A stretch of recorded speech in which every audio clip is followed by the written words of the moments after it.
अस्सलाम वालेकुम नाज़रीन, मां हाँ सैयद मुनव्वर आलम तव्हां ॾिसी रहिया आहियो point of order. Point of order में अॼु असां सिंध में हिकु अहिड़ी सूरत हाल आहे, ख़ासि तौर ते सिंध काबीना जी, जंहिंमें इंतहाई अहम महकमा, इंतहाई अहम शोबा जेका दुनिया में मईशत जा बैकबोन सम्झे तव्हां सम्झो त उन्हनि महकमनि खे, पर असां जे सूबे में, सिंध सूबे में उन्हनि महकमनि जी छा सूरत हाल आहे ऐं उन्हनि जा वज़ीर किथे आहिनि, उन्हनि जा वज़ीर केरु आहिनि, उन्हनि जा कंट्रोल करण वारा केरु आहिनि।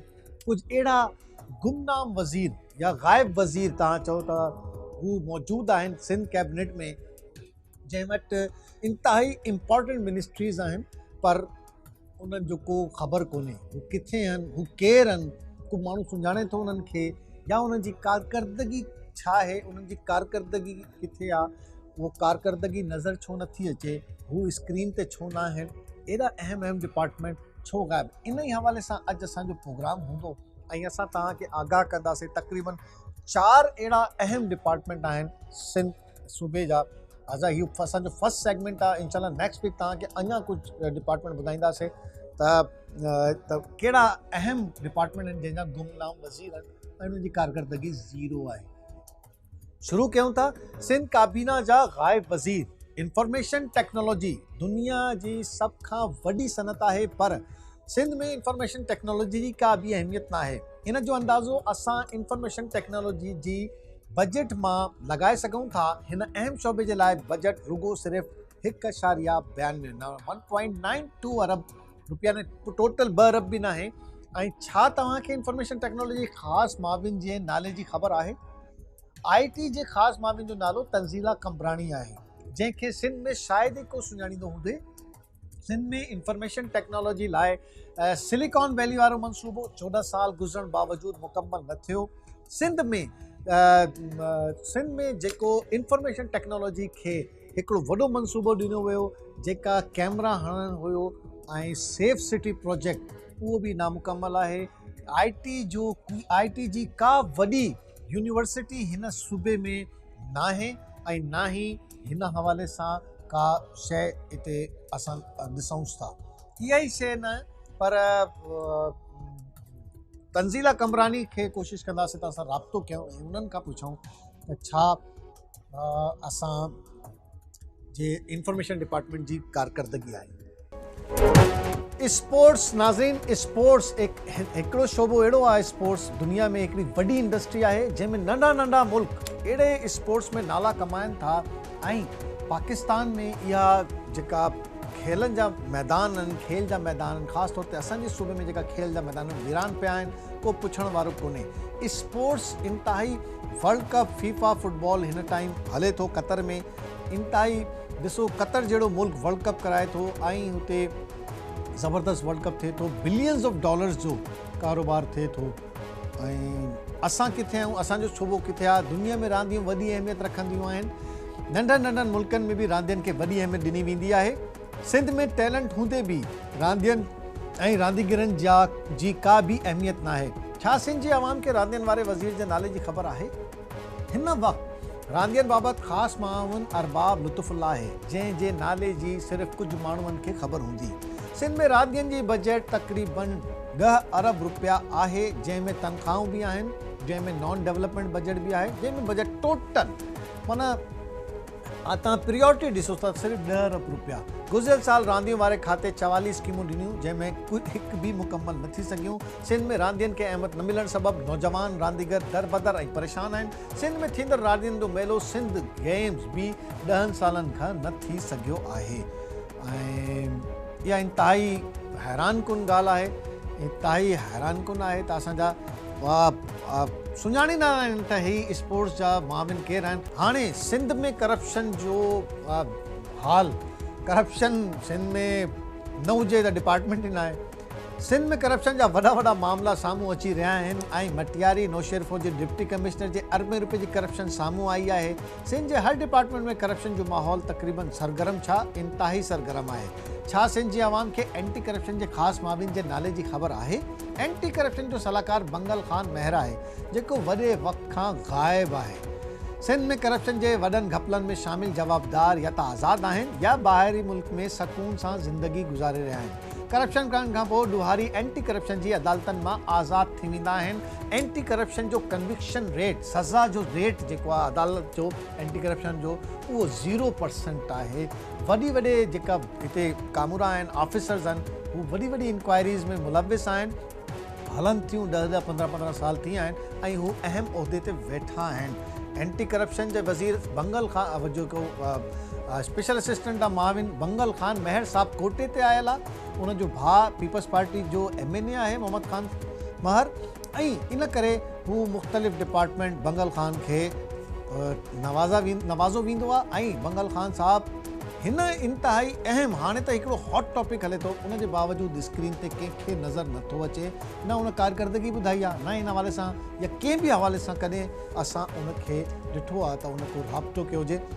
अच्छा, हिकिड़ो डिपार्टमेंट आहे जंहिंजो इंतहाई अहम, असां बोर्ड में जेको तक़रीबन सिंध में सैलाब ऐं बोर्ड जी सूरत हाल हुई, माण्हू लखे माण्हू डिस्प्लेस थिया, अरबें खरबें रुपए जो नुक़सानु थियो, ऐं इन जो ज़िम्मेवार वज़ीर आला सिंध इन्वायरमेंट यानी माहौलियात, माहौल खे ग्लोबल वार्मिंग आहे, उनजे चक्कर में इहे बोर्ड अचनि था।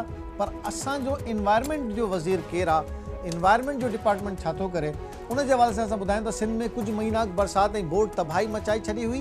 बोर्ड जो वॾो कारण आलमी गर्मी या ग्लोबल वार्मिंग तव्हां चओ, उन में वाध आहे, जंहिंखे अंग्रेज़ी में ग्लोबल वार्मिंग चवंदा आहिनि। मुल्क खे माहौलियाती गदलाइण खां महफ़ूज़ रखणु हर मुल्क जो पहिरियों फ़र्ज़ु आहे। सिंध में हमेशह वांगुरु माहौलियाती गदलाइण खे का बि अहमियत न ॾिनी वेंदी आहे। माहौलियाती गदलाइण जे वज़ीर इस्माइल राहू खे बि सिंध जे माहौल बाबति का परेशानी न आहे। हिन सॼी सूरत हाल में बि इस्माइल राहू साहब तव्हांखे किथे नज़र न आयो हूंदो। आख़िर सिंध जो माहौल वारो वज़ीर माहौलियाती गदलाइण खे रोकण लाइ कहिड़ा क़दम खणी रहियो आहे, सूबे खे माहौलियाती गदलाइण खां बचाइण लाइ केतिरो अमलो कमु करे रहियो आहे, अमले वटि केतिरियूं सहूलियतूं आहिनि ऐं माहौल बहितर करण लाइ कहिड़ा मनसूबा आहिनि, छा सूरत हाल आहे। ऐं पाकिस्तान में तकरीबन 10 से 12% अफराद नाज़रीन उनकी ज़हनी और जिस्मानी माजूरी का शिकार हैं। खुसूसी सलाहियतों के हामिल इन खुसूसी अफराद को मामूलात ज़िंदगी में शामिल करना हमारी मुश्तरका जिम्मेदारी है। आए खुसूसी अफराद का खुसूसी एहसास करें, इन्हें तालीम, सेहत। तंज़ीला कमरानी साहिबा जो नंबर असां मिलायो आहे ऐं तव्हांखे हिकिड़ी जेका आवाज़ अचे ईंदी आहे ट्यून ते, उहा तव्हां ॿुधो था। पर तंज़ीला कमरानी साहिबा बि असां सां राब्तो, हाणे उनखे जवाबु छा ॾियूं। असां कोशिशि कईसीं, पहिरें ॿुधायो बि से त असां हिन टॉपिक ते, हिन ते असां प्रोग्राम करणु चाहियूं था। तंज़ीला कमरानी साहिबा जेका इंफॉर्मेशन टेक्नोलॉजी जी स्पेशल असिस्टेंट आहिनि वज़ीर आला सिंध जी, उन्हनि बि जवाबु ॾियणु मुनासिबु न सम्झियो। ऐं तंज़ीला कमरानी साहिबा जी इहा सूरत हाल हुई। बंगल खान महर साहब जा तकरीबन असां सभी नंबर ट्राई कया आहिनि। बराए मेहरबानी थोड़ी देर बाद कोशिश कीजिए। थोड़ी देर बाद बंगल खान महर साहब सां असां कोशिशि कई, कल खां वठी कोशिशि कयूं पिया। हैरान कुन ॻाल्हि इहा आहे त हिन न सिर्फ़ु स्पेशल असिस्टेंट एडवाइज़र या वज़ीर हिननि महकमनि जा सेक्रेटरीज़ बि ॻाल्हि करण जे लाइ तयारु न आहिनि। अहिड़ो को माण्हू कोन्हे कि असां उन्हनि सां डिपार्टमेंट जी कारकर्दगी पुछूं। बंगल खान महर साहब जो नंबर बि पावर्ड ऑफ वञे थो। राब्ता मुमकिन नहीं। अरबाब लुत्फ़ साहब खां असां कल खां वठी कोशिशि कयूं था, मैसेज बि पहुचाया आहिनि कि राब्तो थी वञे, पर अरबाब लुत्फ़ुल्ला साहब बि अवेलेबल कोन्हे। अरबाब लुत्फ़ुल्ला साहब जीअं स्पोर्ट्स जो इंतहाई अहम महकमो आहे ऐं जीअं अरबाब लुत्फ़ुल्ला साहब ग़ाइबु आहे, फ़ोन नथो मिले ऐं कोशिशि असां कयूं था, पर अरबाब साहब सां को राब्तो कोन्हे। कोशिशि कंदासीं आख़िर ताईं त भई को राब्तो थी वञे। पैगाम बि पहुचायो आहे, पर जवाबु ॾियण जे लाइ शायदि तयारु कोन्हे।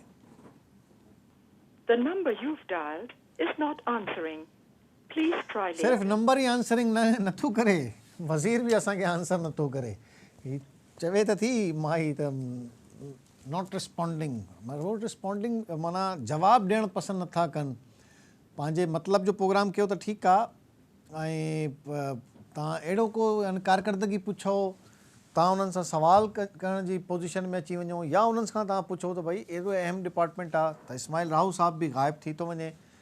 असां तक़रीबन सभिनीनि सां ॻाल्हि ॿोल करण जी कोशिशि कई, को अवेलेबल कोन्हे। इवन उन्हनि डिपार्टमेंट जा सेक्रेटरीज़ या अहिड़ी अहम शख़्सियतूं जेके जवाबु ॾेई सघनि थियूं, उन्हनि बि को जवाबु न ॾिनो असांखे। एंटी करप्शन जी सूरत हाल तव्हां ॾिठी ऐं बंगल ख़ान महर साहब फ़ोन न खईं। असां कोशिशि कई, मैसेज बि कयासीं, कोशिशि बि कई त कीअं एंटी करप्शन जो इहो जेको आहे स्पेशल असिस्टेंट, इहो को हथु लॻी वञे असांजे, पर बंगल साहब ख़ान महर कंहिंजे हथु नथा चढ़नि। ऐं कोशिशि असांजी इहा ई आहे त उन्हनि खां पुछूं, पर असांजो नुमाइंदो KTN जो सगीर चांडियो असांखे जॉइन कयो आहे एंटी करप्शन जी कारकर्दगी ॿुधाइण जे लाइ। सगीर, एॾा वॾा केस साम्हूं अचनि था, ओवरऑल लास्ट 3 सालनि खां एंटी करप्शन जी या उन खां पहिरें एंटी करप्शन जी छा कारकर्दगी रही आहे? का वॾी तहक़ीक़ तव्हां सम्झो था कॾहिं का वॾो केस एंटी करप्शन सॉल्व कयो हुजे या हुन जो को फ़ैसिलो थियो हुजे? वॾी महिरबानी मनवर, एंटी करप्शन जी कारकर्दगी का बहितर नाहे रही। गुज़िरियल 2 खां 3 सालनि दौरान उन्हनि जी कारकर्दगी ॼण ज़ीरो आहे। उन्हनि जो को अहम केस जेके आहिनि उहे के बि उकलाया न विया आहिनि ऐं उन्हनि जी जेका कारकर्दगी आहे उहा बिल्कुलु ज़ीरो आहे। कंहिं बि क़िस्म जा केस जेके आहिनि उहे फाइनल स्टेशन ते पहुचण खां अॻु ई उहे साइडलाइन कया वञनि था। उन्हनि जे ख़िलाफ़ु FIR अगरि थियनि बि थियूं त उहे C क्लास थी वञनि थियूं अॻिते हली। मां मूंखे मिसाल ॾींदुसि 2019 जो, जॾहिं एंटी करप्शन थोरी सरगर्म थी हुई ऐं कराची में जेके ज़मीननि जी जालसाज़ी थी, रिकॉर्ड में गैर क़ानूनी तौर ते अलाटमेंट जा केस थिया, तक़रीबन 3 खां वधीक केस जेके आहिनि उन्हनि दाख़िल कया हुआ एंटी करप्शन ईस्ट वारनि। पोइ उनमें लैंड यूटिलाइज़ेशन खाते जो सेक्रेटरी दानिश सईद बि गिरफ़्तार थियो, सेक्शन ऑफिसर बि गिरफ़्तार थिया, ॿिया जेके इन में मुलविस हुया ॿिया अमलदार उहे बि गिरफ़्तार थिया। 3 FIR थियूं। अॼु उहे केस जेके आहिनि सभु ख़तमु थी विया ऐं उन सेक्शन ऑफिसर बि जेके आहिनि उहे साॻियनि ई उन्हनि सेक्शन में वेठल आहिनि ऐं दानिश सईद खे 21 ग्रेड में तरक़ी बि मिली वई ऐं उहे साॻे ई लैंड यूटिलाइज़ेशन खाते जो हिन वक़्तु सेक्रेटरी बि आहे।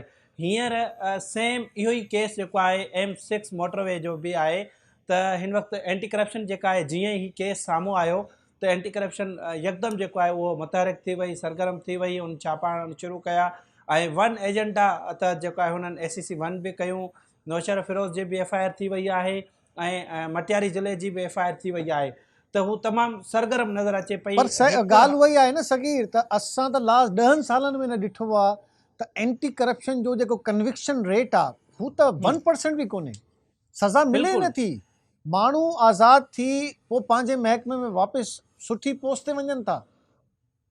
बिल्कुलु एंटी करप्शन ईअं चई सघिजो थो त एंटी करप्शन डिपार्टमेंट जेका आहे उहा गैर फ़ाल आहे। सुभाणे एंटी करप्शन जो आलमी ॾींहुं आहे ऐं करप्शन जे ख़ात्मे लाइ हू जागरता रैली कढंदा आहिनि हर साल।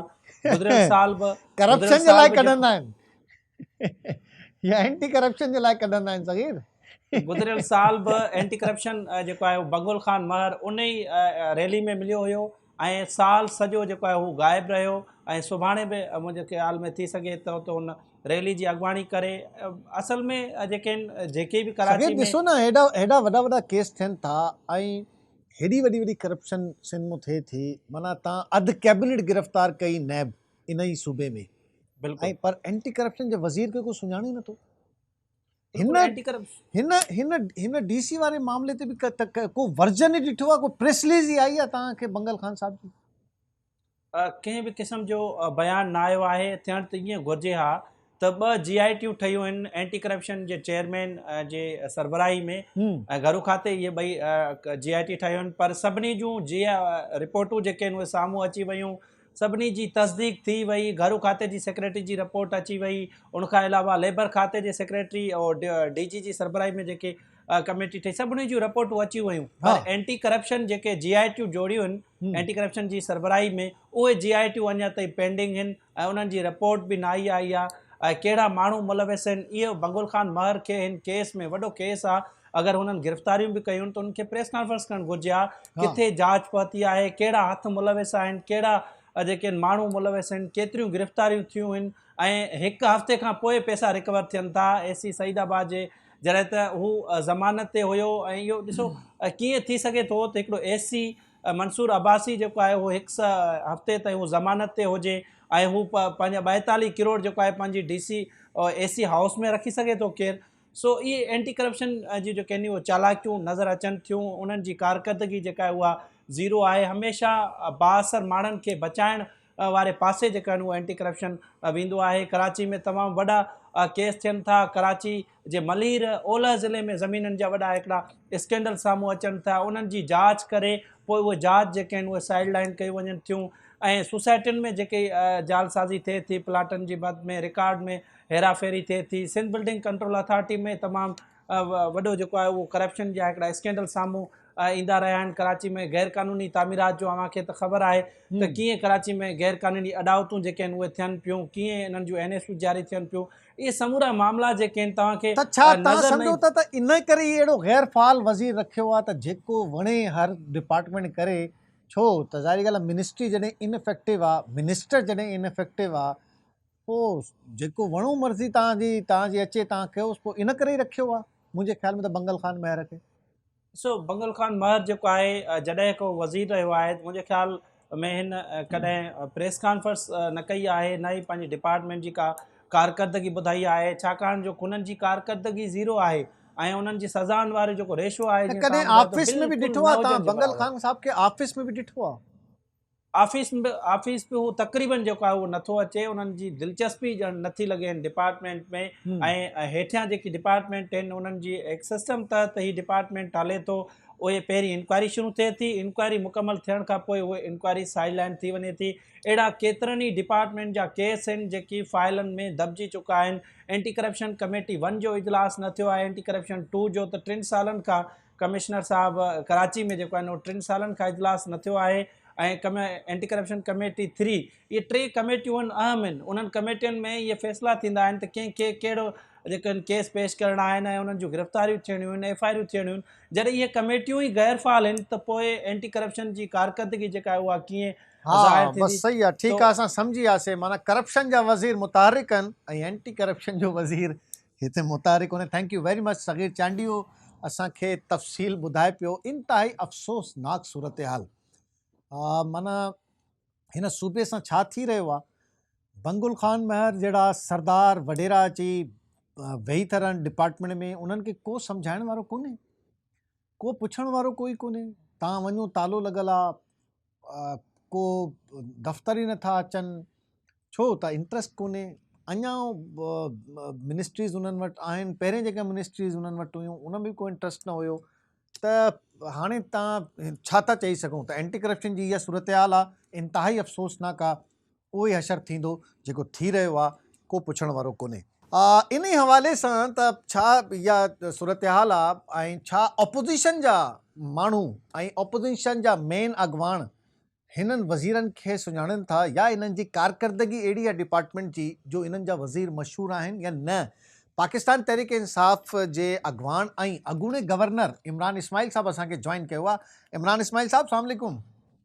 जी वालेकुम सलाम। हम कुछ आपसे आज थोड़ा सा नीलाम घर खेलना चाह रहे हैं और कोशिश हमारी ये है कि हम आपसे कुछ पहचानवाएं। तो आप एक तस्वीर स्क्रीन पर है और हम चाहेंगे, क्या आप जानते हैं कि इस सूबे में, सिंध के सूबे में जो इतना बड़ा सैलाब आया और ग्लोबल वार्मिंग की वजह से आया, आप जानते हैं इन्वायरमेंट के वजीर कौन है?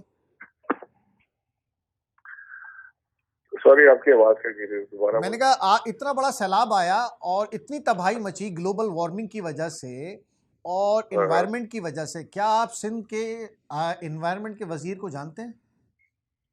नहीं, मैं नहीं जानता इन्वायरमेंट का वजीर कौन है। कोई अच्छा चलें, IT इतनी बड़ी सनत है दुनिया की और पूरी दुनिया के इस वक्त सबसे बड़ी सनत इंफॉर्मेशन टेक्नोलॉजी है। आप IT के वजीर को जानते हैं सिंध में कि वो कौन है? नहीं, कोई काम काबिल जिक्र कोई कारनामा कोई किया हो, कोई काम हो, कोई सिंध में IT थोड़ा सा ऊपर आया हो, कोई टेक्नोलॉजी पार्क हो, कुछ हो तो कार भी पहचाने भी। ये तो वजीर खाली अपनी गाड़ी पे जगह लगाने के लिए और कमीशन लेने के लिए बनते हैं, तो वो कौन पहचानेगा इनको, कौन जानेगा। अच्छा, फीफा वर्ल्ड कप चल रहा है, वो तो देख रहे होंगे, फुटबॉल तो आप देख रहे होंगे। हाँ, देख रहे हैं। तो क्या आप सिंध के स्पोर्ट्स मिनिस्टर का नाम बता सकते हैं? नहीं, मुझे सिंध के स्पोर्ट्स मिनिस्टर का नाम भी नहीं पता। अच्छा चलें, इतनी करप्शन है, आप रोज रोना रोते हैं सिंध में, हाँ, और हाँ। इतने केसेस हैं, एक एक डीसी से अरबों रुपए निकल रहे हैं माशाल्लाह। तो आप क्या सिंध में एंटी करप्शन के वजीर का बता सकते हैं कौन है? नहीं, मैं आपके नीलाम घर में तो मैं फेल हो गया हूँ, लेकिन एक चीज पता है कि करप्शन की वजह से मैं जानता हूँ। अच्छा, करप्शन के वजीर, यहाँ करप्शन के वुजरा कहें आप, वजीर एक से तो काम नहीं चलेगा, एक करप्शन के वजीर से तो काम नहीं चलेगा, करप्शन की तो यहाँ पे एक लंबी कतार है। तो वुजरा है वुजरा। वुजरा हैं, लेकिन तो आप अब लेकिन एक 4 महकमे तो मैंने आपको बता दिए, यानी कि IT, environment, sports, anti corruption, मतलब इतनी बड़ी बड़ी वजारतें हैं दुनिया में, ये इतनी बड़ी बड़ी सनतें हैं। अच्छा, एंटी करप्शन एक ऐसा महकमा है, खास में स्पोर्ट्स, एनवायरनमेंट और आईटी, ये तो इतने बड़े महकमे हैं पूरी दुनिया में कि इनके बिलियंस ऑफ डॉलर्स के बजट्स हैं। आपको क्या पता है कि इन तीनों का बजट मिला के कितना होगा? अंदाजा है आपको? इसमें जितनी अहमियत आपने देख ली, तो क्या समझते हैं तीनों का बजट कितना होना चाहिए? नहीं, मुझे तो इसका अंदाजा नहीं है कि प्रोविंशियल बजट्स क्या होंगे इसके, लेकिन जाहिर है कि बिलियंस में होंगे और वो माशाल्लाह खर्च भी हो रहे होंगे, वो हर जगह लग भी रहे होंगे। आई विश मुझे थोड़ा सा मालूम होता कि आप आज ये इतना इंटरेस्टिंग टॉपिक रखेंगे तो मैं थोड़ी तैयारी भी कर लेता। लेकिन इतना जरूर मुझे पता है कि वो सारा का सारा पैसा हवा होता है, और जो जो करप्शन के वजीर हैं शर्जील इनाम मेमन, वो उसका हिसाब भी रखते हैं सारा कुछ, वो तो वो वही से सारा मामला चलते हैं। नहीं, तो आप नहीं समझते कि इंफॉर्मेशन टेक्नोलॉजी, आईटी एक दुनिया की बड़ी इंडस्ट्री है, स्पोर्ट्स एक बहुत बड़ी इंडस्ट्री है, क्या इन पर रकम नहीं लग रही है? एक एक 1.5 अरब रुपए से ज्यादा का बजट नहीं है। आईटी आईटी अलोन जो है ना, स्टैंड अलोन आईटी जो है, वो पाकिस्तान की बैकबोन साबित हो सकता है, वो तकदीर बदल सकता है, उस खजाने की चाबी है जिसकी पाकिस्तान को तलाश है। और उसको अगर थोड़ा सा सीरियसली लिया जाए और उसमें काबिल जिक्र लोग ऐसे हों मौजूद जो को समझते हो, वो सारे लोग उसके अंदर काम करें, तो ये एक एक कंपनी जो है आईटी की, वो सब पाकिस्तान के बजट से बड़ी है दुनिया में जो है। जी हाँ, बिल्कुल। और हमने बिल्कुल बिल्कुल किनारा किसी एक तबाही के दहाने पर उसको ले गए हैं।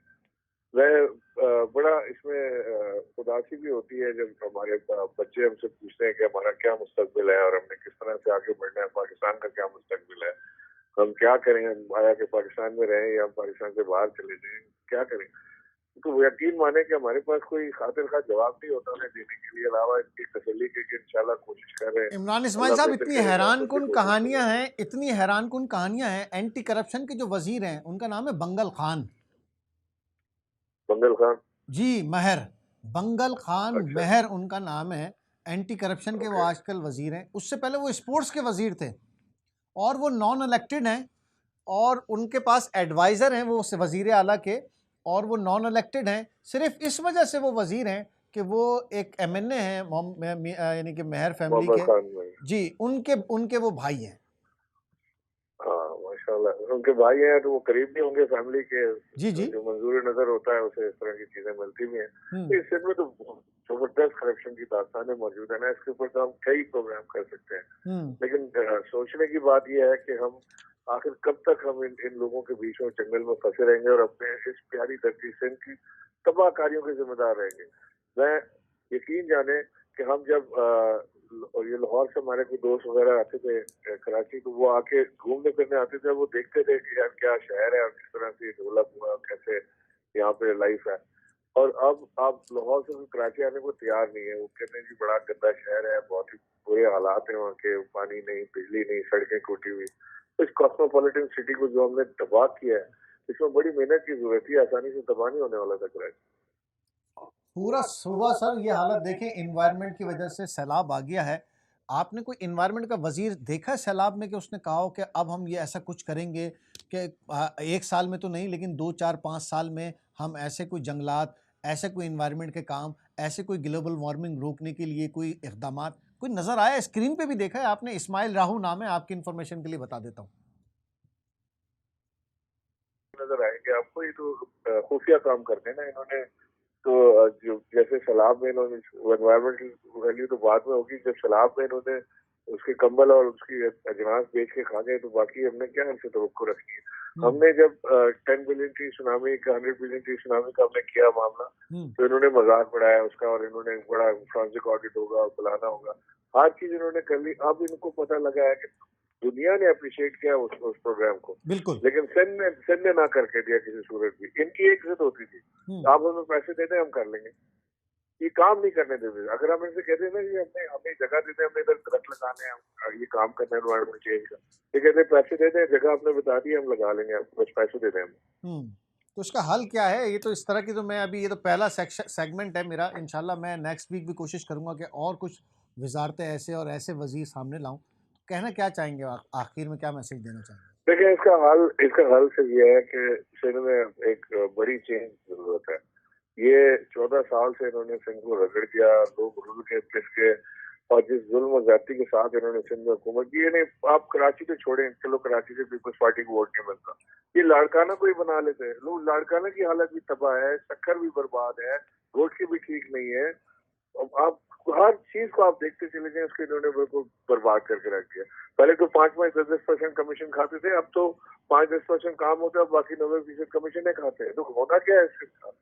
बहुत शुक्रिया इमरान इस्माइल साहब, thank you very much. Thank you. असां सां मौजूद हुयो अॻूणो गवर्नर इमरान इस्माइल। यूं आई ॻाल्हि, इमरान इस्माइल के भी चारे वज़ीरनि जी का ख़बर न हुई, त हाणे शोहरत जो अंदाज़ो लगायो। इमरान इस्माइल साहब खे ख़बर हुजणु खपे, छो त ज़ाहिरी ॻाल्हि आहे सियासत में आहिनि ऐं मेंबर सूबाई असेंबली बि रहिया आहिनि, त उन्हनि खे ख़बर हुजणु खपे। पर उन्हनि खे बि ख़बर न हुई त तव्हां शोहरत जो अंदाज़ो लॻाए सघो था त अपोज़िशन ई नथी सुञाणे त ही वज़ीर आहिनि कहिड़ा। इन ई हवाले सां ऑपोज़िशन जी हिकिड़ी वॾी आवाज़ आहे ऐं वॾो इफेक्टिव आवाज़ असां असेंबली में ॾिसंदा आहियूं। ऐं GDA जो अॻवान आहे शहरयार महर साहब, असांखे जॉइन कयो आहे। शहरयार साहब सलाम अलैकुम। वालेकुम अस्सलाम। शहरयार साहब, कुझु अहिड़ो अॼु यूनिक क़िस्म जो असां कुझु टॉपिक डिस्कस कयूं था। अहिड़ा ज़बरदस्त डिपार्टमेंट, अहिड़ा ज़बरदस्त शोबा जेका दुनिया में वॾे अंग में पैसा कमाइनि था ऐं मईशत में बैकबोन जी हैसियत रखनि था, असांजे सूबे में उन्हनि जा वज़ीर केरु आहिनि ऐं उन्हनि शोबनि जी छा सूरत हाल आहे, उन ते असां कोशिशि कई आहे ऐं असांजी काविश कई आहे। IT वज़ीर तव्हां सुञाणो था शहरयार साहब? IT केरु आहे वज़ीर असांजो?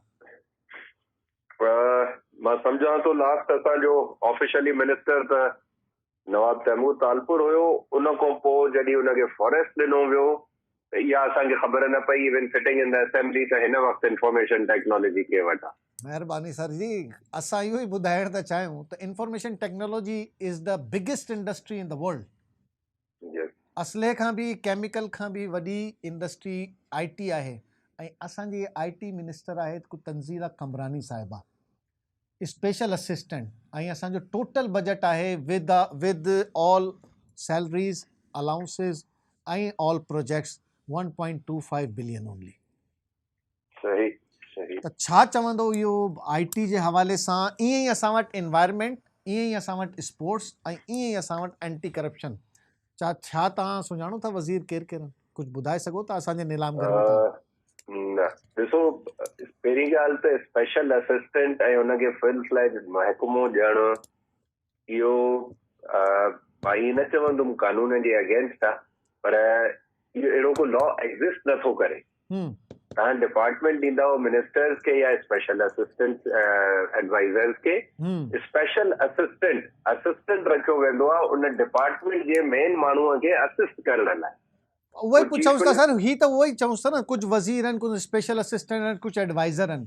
हाणे हिकिड़ो माण्हू असेंबली में कोन्हे ऐं तव्हां हेॾो करप्शन जो एॾो बाज़ार आहे हिन सूबे में, ऐं तव्हां एंटी करप्शन जो अहिड़ो एडवाइज़र आहे बंगल ख़ान साहब महर।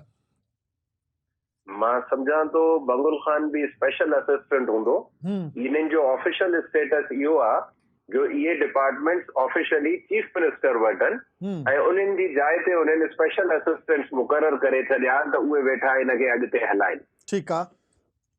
हाणे ॾिसो, सिंध हिकिड़ो, मां पहिरें ॾींहं खां 2008-9 खां चवंदो ईंदो आहे त हिकिड़े यूनिक वे में असांजी असेंबली बि ऐं असांजी कैबिनेट बि फंक्शन कंदी आहे। ईअं ॿिए कंहिं सूबे में या नेशनल असेंबलीअ में न आहे।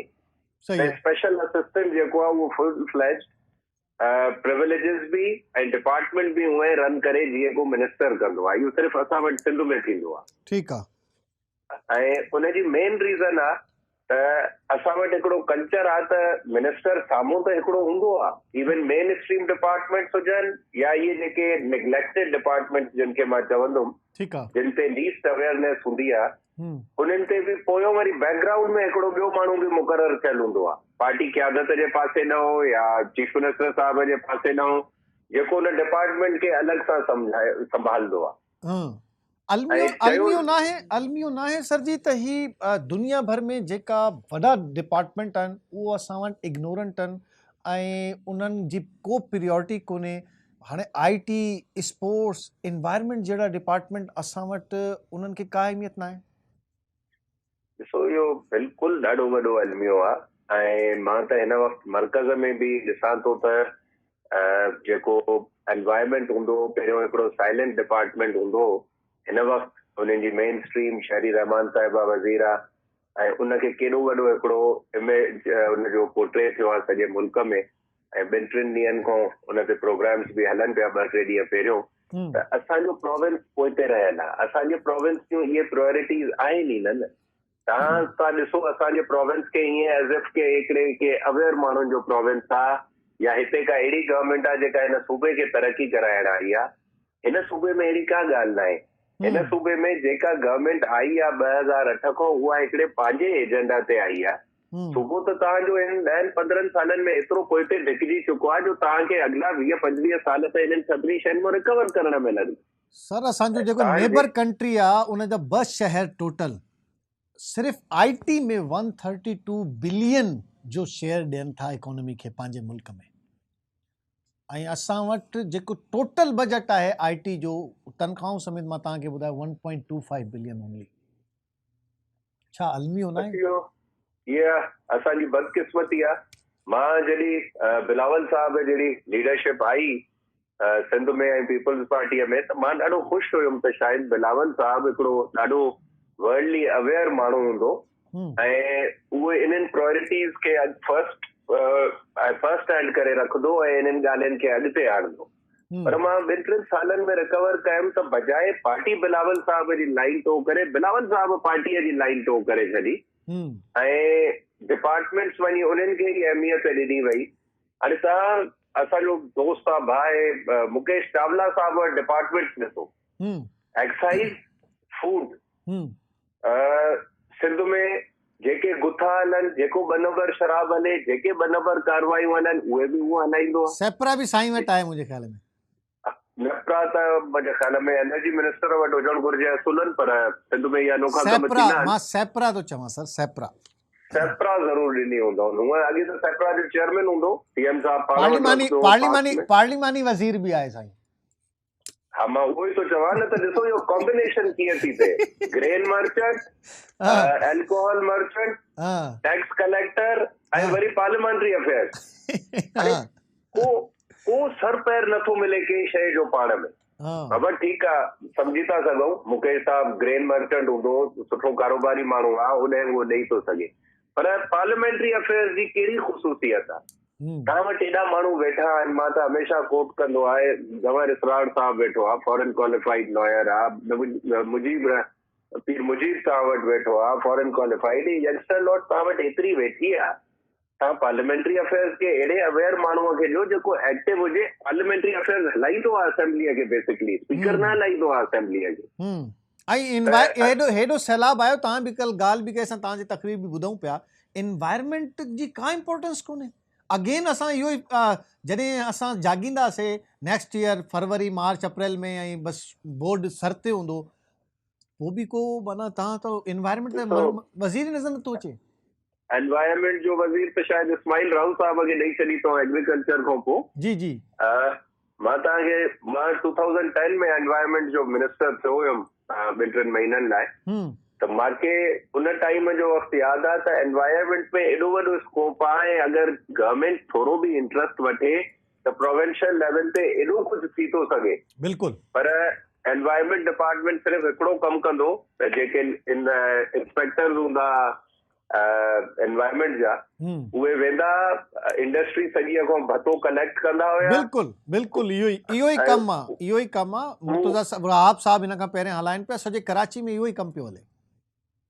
ऐं उहो वरी पतो खणी उहे ऑफिस बि न ईंदा आहिनि, उहे इंस्पेक्टर्स ईंदा आहिनि, उहे के स्पेसिफिक हाउस ते वेंदा आहिनि, वञी उतो भतो जमा कराईंदा ऐं पंहिंजे घर जा वेंदा। त ॾाढो हिकिड़ो अनयूजुअल वे आहे असांजे सूबे जो। अलाह रहम फरमाए असां ते, जंहिं डायरेक्शन में असां हलूं था। डीसी तव्हां वॾा वॾा डीसी त ॾिठा आहिनि, उन्हनि जा नाला, पोइ मखदूम साहब जा नाला, फलाना मटियारी फलाणो, एंटी करप्शन जो वज़ीर किथे आहे? एंटी करप्शन जो अॼुकल्ह आहे केरु? वज़ारत आहे छा? सर तव्हां महर बिरादरी में वियल आहे, बंगल खान महर। अच्छा। असल में ॾिसो, बेसिकली एंटी करप्शन मां हिन ते अॻे असेंबलीअ में प्रेज़ेंटेशन त न, असां एडजर्नमेंट मोशन मूव कयो होसीं के हिकिड़े टेन्योर में, त एंटी करप्शन खे त मिनिस्ट्री हुजणी न खपे। बिल्कुलु हिकिड़ी इंडिपेंडेंट बॉडी हुजणु घुरिजे। बिल्कुलु रिव्यू में नैब ठहियल आहे या हो ठहियल आहे, जहिड़ी तव्हां हुनखे मिनिस्ट्री था कयो त हुननि जो एंटी करप्शन जो स्टेटस कॉम्प्रोमाइज़ थो थी वञे। बिल्कुलु सही था चओ। थैंक यू वेरी मच महर साहब। शहरियार महर साहब असांखे जॉइन कयो हुयो, ऐं उहा ई ॻाल्हियूं ऐं उहा ई ॻाल्हियूं त भई शहरियार महर साहब अपोज़िशन जी हिकिड़ी वॾी आवाज़ आहे, पर शहरियार महर साहब बि हिननि वज़ारतुनि ऐं वज़ीरनि सां वाक़िफ़ कोन्हे। वज़ारतनि सां त वाक़िफ़ आहे, वज़ीरनि सां जेके बि आहिनि, स्पेशल असिस्टेंट हुजनि, एडवाइज़र हुजनि या वज़ीर हुजनि हिननि महकमे जा, उन्हनि सां वाक़िफ़ियत उन्हनि जी न आहे। इंतिहाई हैरान कुन इहा शइ आहे। नाज़रीन, इहा सूरत हाल आहे त असां तक़रीबन कोशिशि कई त कवर कयूं गुमनाम या ग़ाइब वज़ीर ऐं उन्हनि जा महकमनि, उन्हनि जी कारकर्दगी। को अवेलेबल न हुयो, को जवाबु ॾियण जे लाइ तयारु कोन्हे त हिननि डिपार्टमेंट जी कारकर्दगी छा आहे। इन्हनि डिपार्टमेंट जी कारकर्दगी असांजे नुमाइंदे तव्हांखे ॿुधाई, ऑपोज़िशन सां जो राब्तो थी वियो उन्हनि ॿुधाई। असां कोशिशि कईसीं त मौक़िफ़ वठूं हिननि गुमनाम वज़ीरनि खां, पर ही असांखे बि हथु न चढ़ी सघिया। तव्हांखे किथे मिली वञनि अवाम खे त ज़रूरु पुछिजो सर, एॾी इंपॉर्टेंट मिनिस्ट्रीज़ तव्हां वटि आहिनि, तव्हां कयो छा था। ऐं हिते प्रोग्राम असांजो पुॼाणी ते पहुतो, पंहिंजो फीडबैक ज़रूरु ॾिजो त ही जेको असां टॉपिक तव्हांजे लाइ वठी आया आहियूं उनजी फीडबैक ज़रूरु असांखे ॾिजो। पंहिंजा मसइला बि असांखे ॿुधायो, पंहिंजा अहिड़ा प्रॉब्लम या अहिड़ी डिपार्टमेंट जी कारकर्दगी, अहिड़नि का मसइलनि जे हवाले सां असांखे अपडेट कयो। असां हिते उथारींदासीं तव्हांजी आवाज़ पॉइंट ऑफ ऑर्डर में। ख़ुदा हाफ़िज़।